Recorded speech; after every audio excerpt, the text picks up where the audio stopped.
Domino's is by far the most successful pizza chain. With over 10 billion more revenue than its next competitor and more than 20,000 locations, it's clear that Domino's dominates pizza. But it wasn't always like this. Domino's was once a failing brand with a stock price under $3, revenue dwarfed by its competition, and pizza that ranked last in taste tests, tied with Chuck E. Cheese. If they didn't do anything about these problems, Domino's most likely wouldn't be around today. So how did they avoid bankruptcy and become number one? Well, by the late 2000s, Domino's and their president Patrick Doyle were facing a tsunami of problems. The 2008 recession left many fast food brands struggling, but Domino's struggled especially hard. They owed massive amounts of debt, and their same-store sales fell 4.9% nationwide, 7 times worse than the industry average. As a result, they were forced to close over 100 stores, and their stock price was trading at all-time lows, sealing the narrative that Domino's was failing and eventually going bankrupt. But Patrick realized that to turn things around, Domino's needed to fix their biggest issue of all: their pizza. Over the decades of being in business, Domino's built a reputation that they were really good at delivery, which they were. But the fast delivery times led to customers believing that Domino's mindlessly and robotically cranked out unappetizing pizzas. And that perception had some merit to it. In multiple surveys and taste tests, customers ranked Domino's as #1 in convenience, but dead last in taste, a spot they tied in with Chuck E. Cheese. Drastic action was needed, and launching a new pizza recipe was the only option. But they couldn't just change the recipe because, well, no one would care. Patrick knew they needed to make some serious noise for people not only to return to Domino's, but to keep coming back. But thankfully for Patrick, a new CMO named Russell Weiner had just been hired, and he had the perfect plan for getting people to care about Domino's new pizza. After 2 years of development, franchisee approval, and great feedback from taste tests, Domino's new recipe was ready to launch. However, it was up to Russell to get people to actually care about it. So what did he do? Well, it was simple. He was brutally honest. In December 2009, Russell created and launched a new ad campaign featuring the brand being fully transparent about their product, something most brands usually didn't do at the time. The self-deprecating marketing strategy featured a commercial showing Domino's employees reacting to authentic focus groups of Domino's customers who were ripping into the brand. Domino's pizza crust to me is like cardboard. Is it hard to watch this stuff?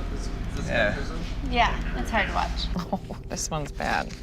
Worst excuse for pizza I've ever had. The commercial featured everyone from head chefs to Patrick himself, who can be seen acknowledging their pizza was terrible and apologizing to the public. I mean, that hits you right in the heart. This is what we've done. This is what I've done, for 25 years. The second part of their commercial shows off their amazing new recipe and the dedication it took to make it. We changed everything. The crust, the sauce, the cheese. Now it tastes better. We started working on the cheese. We've got shredded cheese. Cheese. It's cheese. We started working on the sauce. New sauce is bright. It's spicy. It's robust. We started working on the crust. A nice, rich, buttery crust with some garlic. Now, while this was a massive risk for the brand, Russell and Patrick had high hopes that this new recipe and marketing strategy would change consumers' minds. And it's safe to say that they were right. In Q1 of 2010, the company saw a 14.3% increase in revenue over the previous quarter, the largest quarterly same-store sales increase in fast food history at the time. Not only that, the campaign generated over 2 billion free media impressions. Their stock price rose from $11.70 from a low of $2.61, and they saw a 45% increase in top-of-mind awareness by the second quarter of 2010. Now, this massive shift in public perception was great, but Patrick, who was now the CEO, realized that Domino's needed to do much more to fully take over the pizza industry. At the time, Pizza Hut was still dominating the space with a yearly revenue of $11.3 billion,